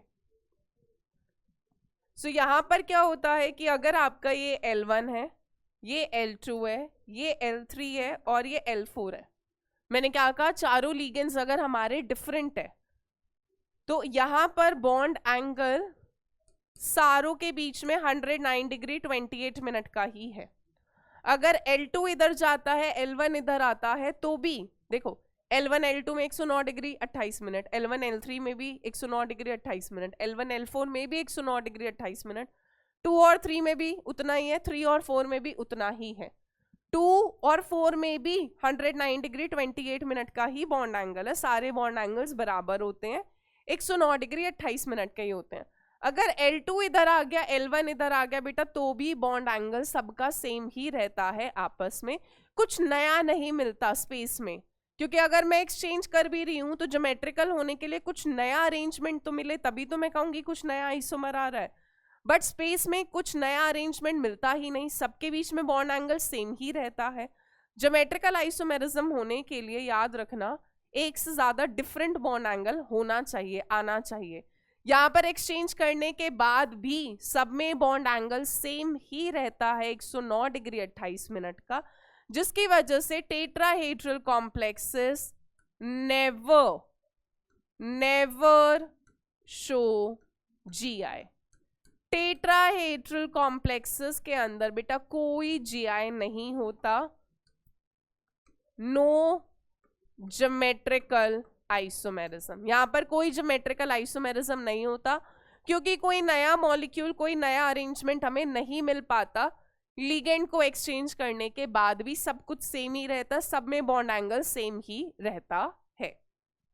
ठीक है, एक बार दोबारा समझ लो मैंने क्या कहा। अगर मैं L1 इधर लेकर आई और L2 इधर लेकर आई तो भी बॉन्ड एंगल सबका सेम ही रहेगा। L1 L2 में 109 डिग्री 28 मिनट, 1 3 में भी 109 डिग्री 28 मिनट, 3 4 में भी, 2 4 में भी, 2 1 में भी, 2 3 में भी। ये 2 3 मत समझना 180 होगा भाई, 2 इधर है, 3 कहीं इधर की तरफ पीछे की तरफ है, तो 109 डिग्री 28 मिनट होगा। सो इवन आफ्टर अगर आप दो ग्रुप्स को एक्सचेंज भी करते हो, बॉन्ड एंगल सेम ही रहता है, कुछ नया नहीं मिल पाता, जिसकी वजह से टेट्राहेड्रल कॉम्प्लेक्सेस में कभी भी जीआई नहीं होता। बात क्लियर है? इसको अब थोड़ा वैसे ही लिख देते हैं सीक्वेंस में, लिख ऐसे भी सकते हो बट ठीक है, सीक्वेंस में लिखना बेटर है। ठीक है, अब बात करते हैं बेटा फटाफट से स्क्वायर प्लेनर कॉम्प्लेक्सेस की। कोऑर्डिनेशन नंबर 4 में नेक्स्ट हमारे पास क्या है? Square planar complexes. ठीक है, स्क्वायर प्लेनर कॉम्प्लेक्सेस जीआई दिखा कैसे सकते हैं, इसको समझना। ये मेटल है, ये 4 लिगेंड्स है, चारों सेम भी हो सकते हैं, डिफरेंट भी हो सकते हैं, मैं अभी डिफरेंट ले रही हूं चारों। ठीक है, L1 L2 L3 L4। यहाँ पे बेटा दो तरह का एंगल है, कैसे आप समझो। ये आप अपनी कॉपी का पन्ना देख लो, कॉपी का पेज ले लो, स्क्वायर, बीच में मेटल रखो, उस पेज के एक लिगेंड Y, एक लिगेंड Y, एक लिगेंड Y, एक लिगेंड Y है। जो दो एडजेसेंट लिगेंड है साथ में, जैसे ये L1 और L4 है, इनके बीच का एंगल कितना है बेटा? 90 डिग्री। L1 और L4 में 2 और 3 में भी 90 होगा, 1 और 2 में भी 90 होगा, 3 और 4 में भी 90 होगा। और ऑपोजिट वाले जो लिगेंड्स हैं, यानी 2 और 4, जैसे ये पेज है, उस कॉर्नर और इस कॉर्नर के बीच में कितना एंगल होगा? 180 डिग्री। अगर आप अपना पेज देखोगे, एक लिगेंड उस कॉर्नर पे और एक लिगेंड इस कॉर्नर पर है, तो 180 डिग्री होगा। ऐसे ही जो लिगेंड उस कॉर्नर पर है और इस कॉर्नर पर है, इनके बीच का एंगल कितना होगा बेटा? 180 डिग्री होगा। सो यहां पर आपको दो तरह का एंगल मिल रहा है, L1 L2, L2 L3, L3 L4 और L1 L4 जो एडजेसेंट है, इनके बीच का एंगल कितना है बेटा? 90 डिग्री का है। L1 L3 और L2 L4 इनके बीच का एंगल कितना है? 180 डिग्री। क्योंकि स्क्वायर प्लेनर कॉम्प्लेक्सेस के अंदर दो डिफरेंट एंगल्स हैं, तो ये जीआई दिखा सकता है, ये दिखा सकता है, कंपाउंड एलिजिबल है दिखाने के लिए। अब वो कहां पर कैसे होगा उसको देखेंगे। ठीक है, सो यहीं पर हम क्या करते हैं,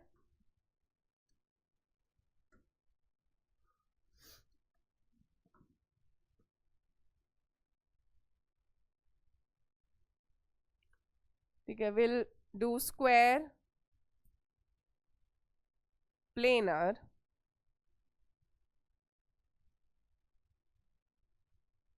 स्ट्रक्चर।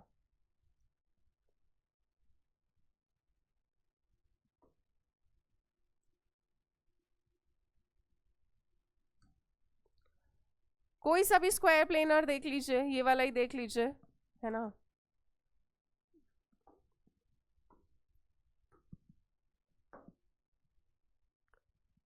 यहाँ पे अगर आप स्क्वायर प्लेनर देखोगे बेटा तो आपको दो अलग एंगल्स दिख रहे होंगे, ध्यान से देखना। इन दोनों के बीच का एंगल कितना है 90, जो साथ में है। इन दोनों के बीच का एंगल भी दिख रहा होगा आपको 90, एडजेसेंट वाला 90, ये वाला भी 90। तो जो साथ में है उनके बीच में 90 डिग्री का है, बोलो भाई। जो एडजेसेंट है, जो आपस में साथ में है, इन दोनों के बीच में 90, इन दोनों के बीच में 90, इन दोनों के बीच में 90, इन दोनों के बीच में 90। जो ऑपोजिट में है, इसमें और इसमें कैसा है 180, इसमें और इसमें कैसा है 180 डिग्री है। क्योंकि स्क्वायर प्लेनर कॉम्प्लेक्सेस के अंदर दो डिफरेंट एंगल्स होते हैं, इसीलिए हम बोलते हैं कि स्क्वायर प्लेनर कॉम्प्लेक्सेस क्या कर सकते हैं बेटा, they can show GI depending on the case to case depend करता है, बट हाँ इनमें GI हो सकता है। जैसे हमने बोला कि टेट्राहेड्रल के अंदर तो कभी भी हो ही नहीं सकता, स्क्वायर प्लेनर कॉम्प्लेक्सेस के अंदर GI हो सकता है, केस पर डिपेंड करता है। तो पहले हम 3 केस कर रहे हैं एक ही जगह पर, क्योंकि ये सेम सी चीजें हैं। मान लो आपके पास कोई कॉम्प्लेक्स है MA4 टाइप का, स्क्वायर प्लेनर कॉम्प्लेक्स है बेटा MA3B का, और केस 3 है MAB3, ठीक है। चलो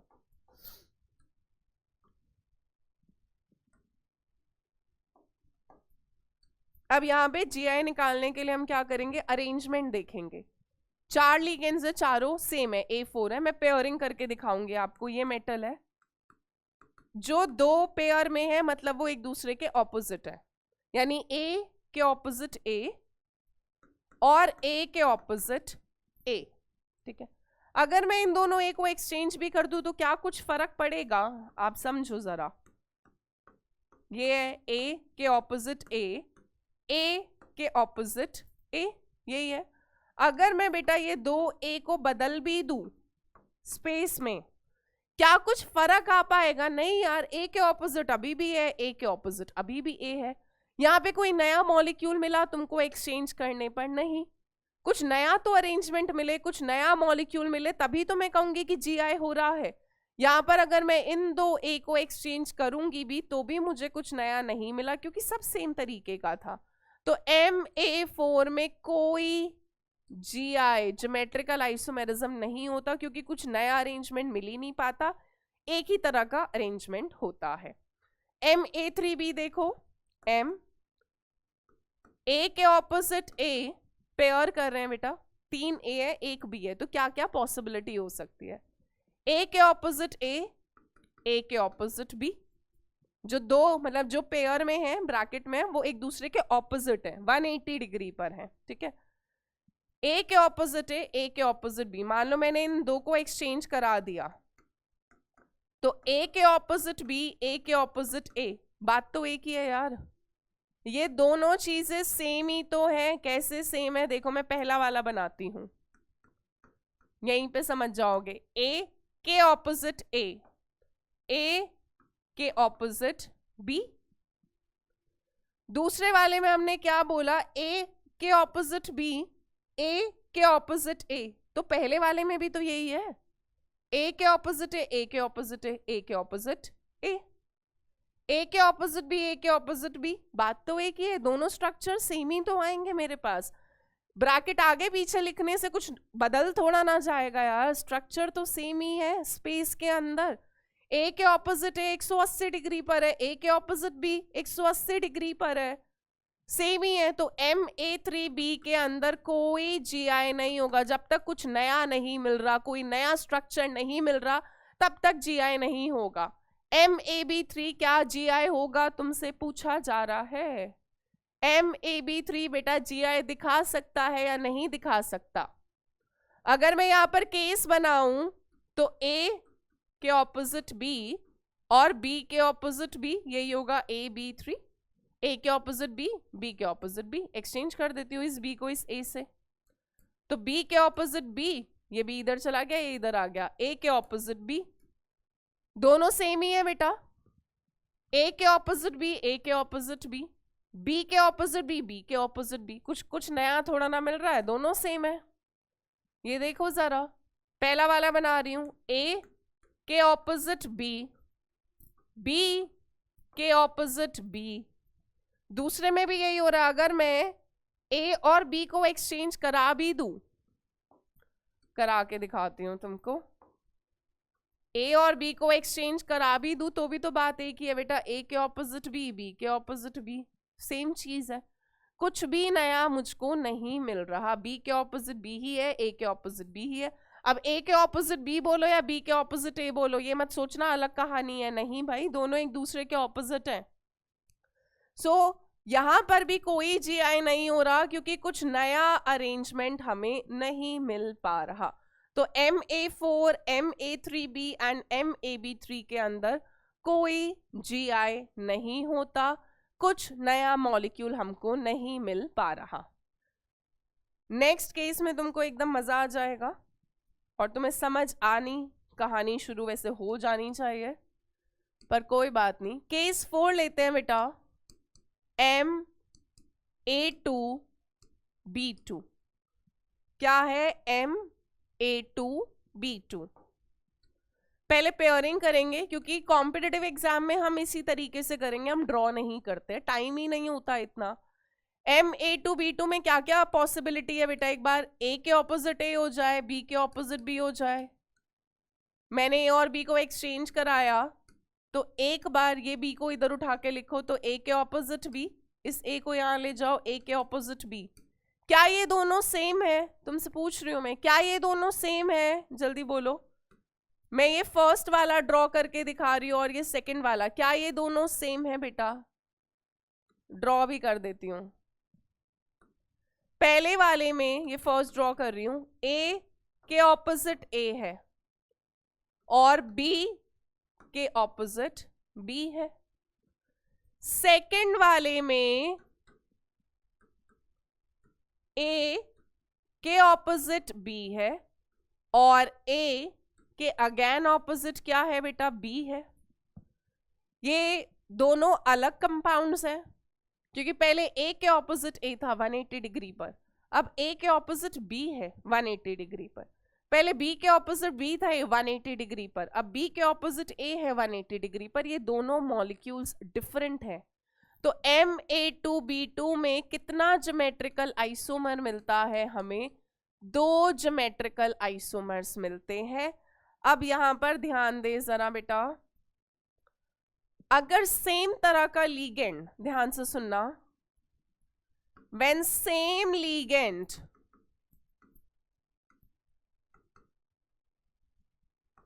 is at 180 degree then it is, तब हम बोलते हैं कि कैसा आइसोमर होता है, trans isomer. and when same ligand is at 90 degree, तब वो कौन सा आइसोमर होता है बेटा, सिस होता है। अब यहां पर ध्यान दो जरा, सेम तरह का लीगेंड 180 डिग्री पर है, ऑपोजिट है ना एक दूसरे के, सेम तरह का लीगेंड ऑपोजिट है, तो ये वाला आपका कौन सा आइसोमर है, ट्रांस आइसोमर। सेम तरह का लीगेंड 90 डिग्री, सेम तरह का लीगेंड 90 डिग्री, ये वाला कौन सा आइसोमर हो गया, सिस आइसोमर हो गया। और ये दोनों कंपाउंड्स आपके डिफरेंट थे। सो MA2B2 में कितना ज्योमेट्रिकल आइसोमर मिलता है, 2, एक सिस होता है और एक कौन सा होता है, ट्रांस। सेम तरह के लीगेंड अगर एक दूसरे के ऑपोजिट है, 180 डिग्री के एंगल पर है, तो हमें कौन सा मिलता है, ट्रांस। और अगर सेम तरह का लीगेंड 90 डिग्री के एंगल पर होता है बेटा, तब वो कौन सा आइसोमर होता है, सिस होता है। इसी का एक एग्जाम्पल हम ड्रॉ करेंगे या आप ड्रॉ करेंगे, आइडियली तो तुमको करना चाहिए, क्वेश्चन की फॉर्म में कर लेते हैं। Draw the geometrical isomers of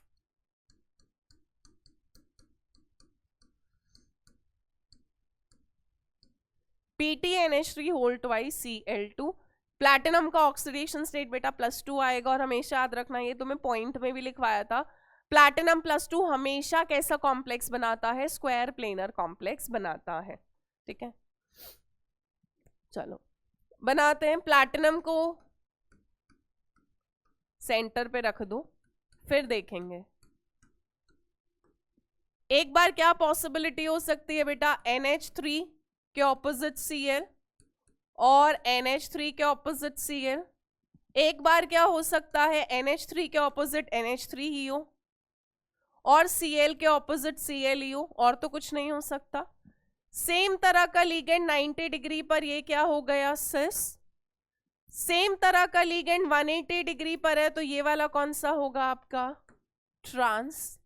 इनका एक नाम भी है, इस कॉम्प्लेक्स को बुलाते हैं सिस्प्लैटिन, इसको बुलाते हैं ट्रांसप्लैटिन।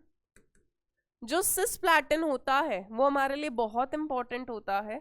जो सिस्प्लैटिन होता है बेटा, ये हमारे लिए मतलब ये यूज होता है, this is used in treatment of cancer, tumours,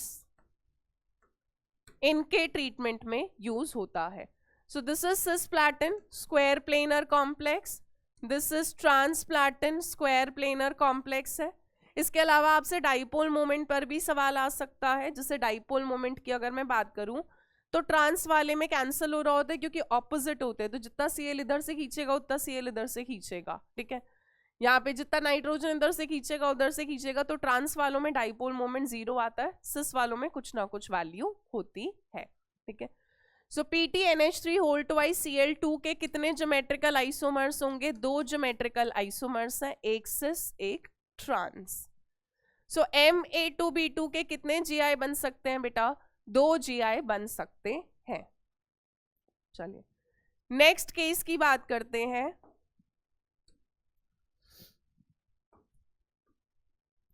case 5। So case 5 में एग्जाम्पल लेते हैं Ma2BC। I would want all of you to try this. हमारे 2 और केसेस बचे हैं, तो कोऑर्डिनेशन नंबर 4 खत्म हो जाएगा। मतलब आसान है, बहुत आसान है, सिर्फ थोड़ा सा दिमाग लगाओ, पेयरिंग करो। 4 लीगेंड से कैसे कैसे पेयर बना सकते हो।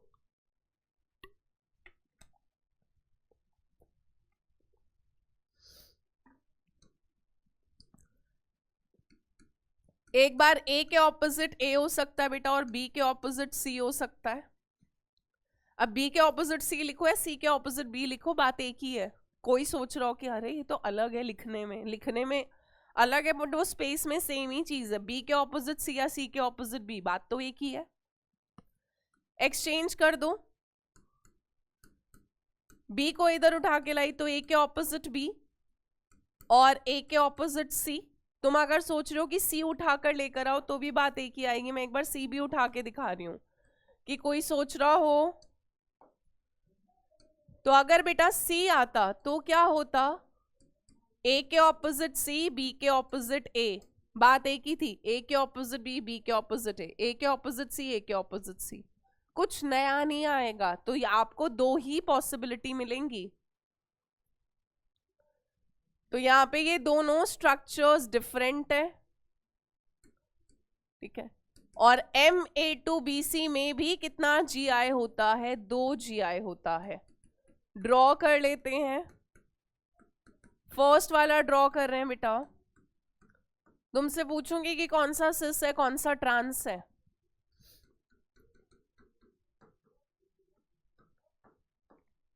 चलो पहले वाले में बेटा A के ऑपोजिट A और B के ऑपोजिट C, C के ऑपोजिट B या B के ऑपोजिट C। नेक्स्ट वाले में A के ऑपोजिट B या B के ऑपोजिट A, A के ऑपोजिट C या C के ऑपोजिट A, बात एक ही है। चलिए कौन सा सिस है कौन सा ट्रांस है बेटा, सेम तरह का लीगेंड 180 डिग्री। B और C नहीं भी है तो भी क्या फर्क पड़ता है, 2 ये 2 सेम लीगेंड तो 180 डिग्री पर है, तो ये वाला आइसोमर कौन सा हो जाएगा आपका, ट्रांस। सेम तरह का लीगेंड 90 डिग्री पर है तो ये वाला आइसोमर कौन सा हो जाएगा बेटा, सिस हो जाएगा। तो Ma2Bc में भी कितना ज्योमेट्रिकल आइसोमर्स मिलेगा आपको, 2 GI मिलेगा। क्लियर है? फटाफट से नेक्स्ट केस डिस्कस करते हैं। केस 6 बहुत बहुत बहुत इंपॉर्टेंट है। MABCD, जिसने इसके सही आइसोमर बना दिए ना, मतलब समझ जाओ उसको ज्योमेट्रिकल आइसोमेरिज्म आ गया है। अब ये तुम्हारी मैथ्स, तुम्हारे कॉमन सेंस सबका टेस्ट है। देखो पेयरिंग करेंगे, एक बार A के ऑपोजिट B, C के ऑपोजिट D, ठीक है। एक्सचेंज कराओ बेटा, मैं B को इधर ले जा रही हूँ, C को इधर ले जा रही हूँ, तो A के ऑपोजिट C, B के ऑपोजिट D। एक और हो सकता है, एक बार A के ऑपोजिट B, A के ऑपोजिट C, एक बार A के ऑपोजिट D भी तो आ सकता है। तो अब मैंने क्या करा, इस D को उठा के यहाँ लाई, तो A के ऑपोजिट D और C के ऑपोजिट B या B के ऑपोजिट C, बात एक ही है, तीनों डिफरेंट है। MABCD में बेटा कितना ज्योमेट्रिकल आइसोमर मिलता है, 3 ज्योमेट्रिकल आइसोमर मिलता है। और ये सबसे फ्रीक्वेंटली आस्क्ड क्वेश्चन है स्क्वायर प्लेनर में कि MABCD कॉम्प्लेक्स के कितने ज्योमेट्रिकल आइसोमर्स मिलते हैं, 3 ज्योमेट्रिकल आइसोमर मिलते हैं। फटाफट से इन तीनों को बना तो वैसे तुम सकते हो। अब M फटाफट बनाएंगे,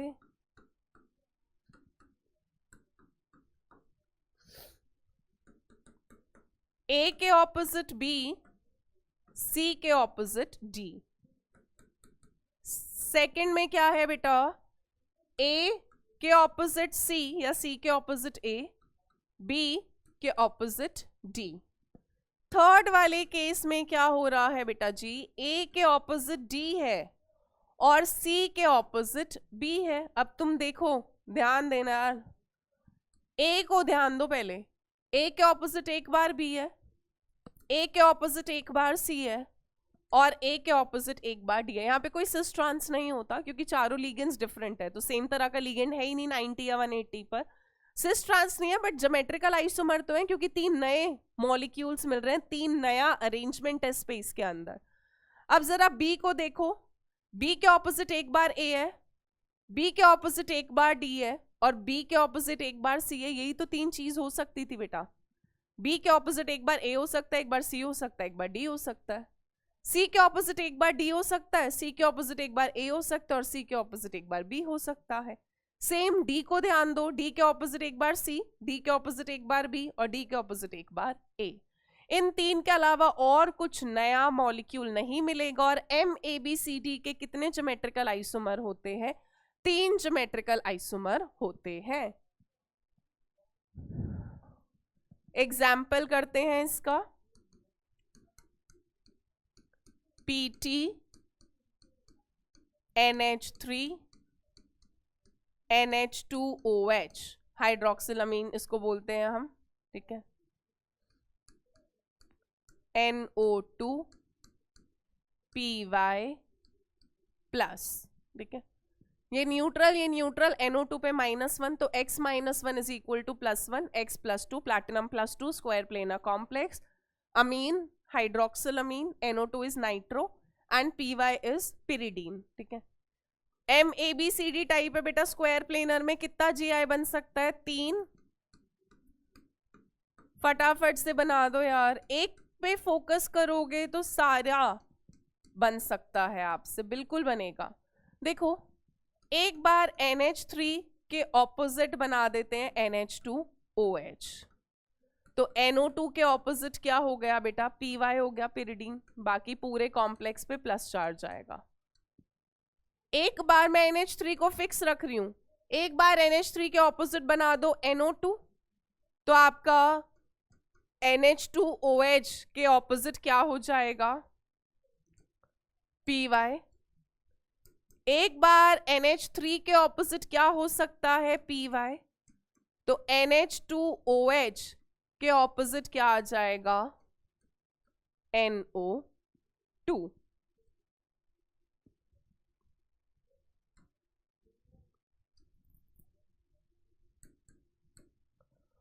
और आपको कितने ज्योमेट्रिकल आइसोमर्स मिलेंगे? इसके 3 ज्योमेट्रिकल आइसोमर्स मिलेंगे, ए के ऑपोजिट बी, ए के ऑपोजिट सी, ए के ऑपोजिट डी, इस तरह से मिल जाएगा।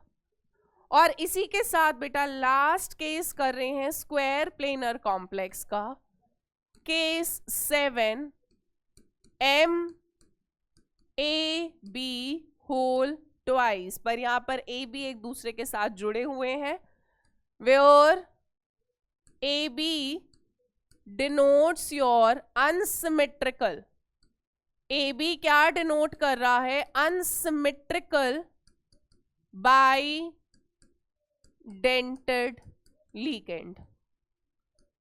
एग्जाम्पल देती हूं, जैसे glycinate GLY CH2 NH2 COO minus, तो ये बाइडेंटेड लीगेंड है बेटा और अनसिमेट्रिकल है। क्यों? क्योंकि यहां पर दोनों डोनर साइड डिफरेंट होती है, तो एक साइड A है एक साइड B है, पर AB एक साथ 2 बॉन्ड बना रहा होगा, एक A मतलब ये ऐसा हो गया ना, एक A और ये B, दोनों मेटल के साथ जुड़कर क्या बना रहे होंगे बेटा? कोऑर्डिनेट बॉन्ड बना रहे होंगे। तो यहाँ पर AB क्या डिनोट करता है? Unsymmetrical bidentate ligand. अब यहाँ पर देखो जरा, ये समझाने के लिए था, ड्रॉ करके ही दिखा रही हूं सीधा।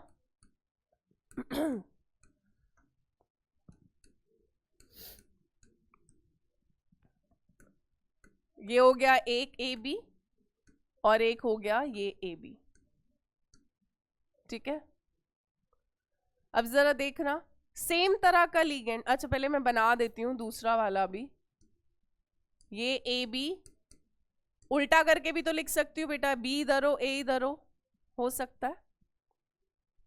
सेम तरह का लीगेंड 90 डिग्री पर है, सिस, सॉरी कुछ गड़बड़ करा है क्या मैंने? वो सेम ही बना दिया है, आई एम सो सॉरी। हाँ, यहाँ B होना चाहिए था, यहाँ A होना चाहिए था, माय बैड। मैं वही सोच, मैंने कहा सेम कैसे बन गए दोनों, सॉरी। A के ऑपोजिट B है और A के ऑपोजिट B है, यहाँ A के ऑपोजिट A है, B के ऑपोजिट B है। सेम तरह का लीगेंड बेटा 90 पर है, तो ये वाला आपका कौन सा होगा? सिस। सेम तरह का लीगेंड 180 डिग्री पर है, तो ये वाला कौन सा होगा? ट्रांस। एक दूसरे का साथ नहीं छोड़ेंगे, ए बी एक साथ, ए बी एक साथ, बट क्या है, जो आपकी डोनर साइट है ना, ए के ऑपोजिट बी है, ए के ऑपोजिट बी है। इस वाले में क्या है, ए के ऑपोजिट ए वाली ही डोनर साइट है, बी के ऑपोजिट बी वाली ही डोनर साइट है। तो M A B whole twice में कितना ज्योमेट्रिकल आइसोमर मिलता है हमें? 2 ज्योमेट्रिकल आइसोमर मिलता है। फटाफट से इसको ड्रॉ करते हैं, मैं एग्जांपल दे रही हूं आपको। PTGLY होल ट्वाइस, ठीक है, प्लैटिनम का ग्लाइसिनेट के साथ कॉम्प्लेक्स बना हुआ है, और जो आपका प्लैटिनम का ऑक्सीडेशन स्टेट बेटा +2 आएगा, क्योंकि ग्लाइसिनेट पे -1 का चार्ज होता है, 2 पे -2, प्लैटिनम +2। स्क्वायर प्लेनर कॉम्प्लेक्स होगा, तो प्लैटिनम प्लैटिनम,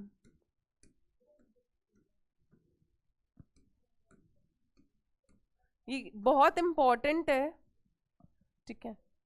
उल्टा बना रही हूं मैं यहाँ पर, NH2, ठीक है, CH2 C डबल बॉन्ड, इस बॉन्ड को थोड़ा सा अभी करेंगे, C double bond O, minus वाला चार्ज दिखाने की जरूरत नहीं है बेटा, वो आपका कोऑर्डिनेट बॉन्ड बना रहा होगा।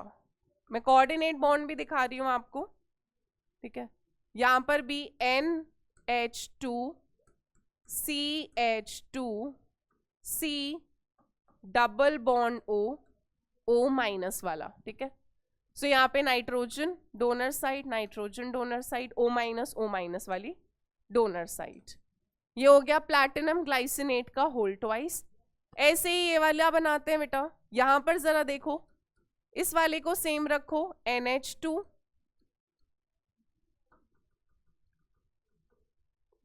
ब्रैकेट बाद में लगा लेंगे, NH2 CH2 C double bond O,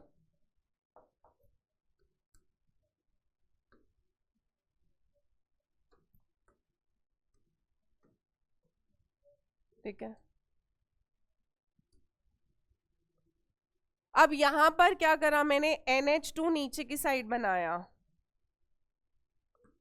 NH2 CH2 C double bond O minus. थोड़ा बनाना मुश्किल तो नहीं है कुछ भी, बस अब तुम मुझे ये बता दो कौन सा सिस है कौन सा ट्रांस है। अब यहां पर ध्यान दो बेटा, ये ग्लाइसिनेट है ये ग्लाइसिनेट है, NH2 के ऑपोजिट ऑक्सीजन वाला साइट है, इस NH2 के ऑपोजिट ऑक्सीजन वाला डोनर साइट है।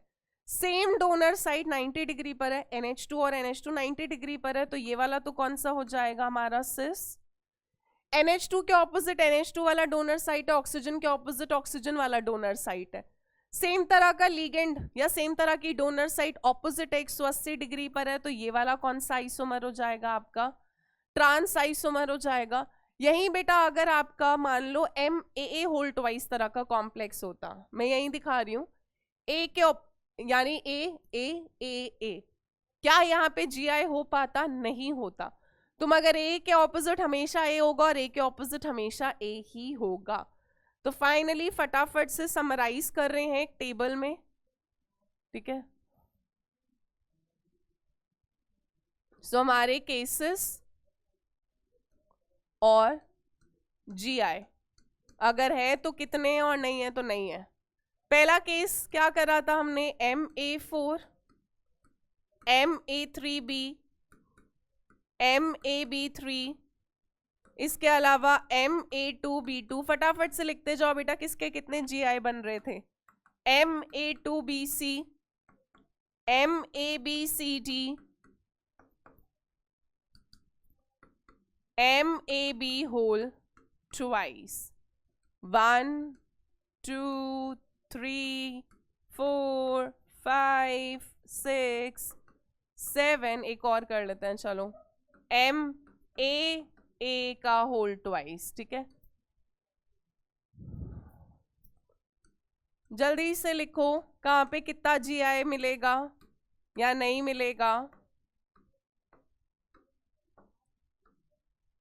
AB मोनोडेंटेड लिगेंड्स है, AB पूरा जो ये AB है ये आपका क्या था, अनसिमेट्रिकल, जब दोनों डोनर साइट अलग अलग होती है। बाइडेंटेड लिगेंड और AA अगर इकट्ठा है पूरा, जैसे AA, ये आपका कैसा है बेटा, सिमेट्रिकल बाइडेंटेड लिगेंड, जैसे ऑक्सलेट होता है, इथाइलिन डायमीन होता है। अगर सिर्फ A है और B है तो ये आपके कैसे लिगेंड्स है, मोनोडेंटेड, जब अलग अलग है वो पेयर में नहीं है, ये आपके क्या है, मोनोडेंटेड लिगेंड्स है, ठीक है। चलिए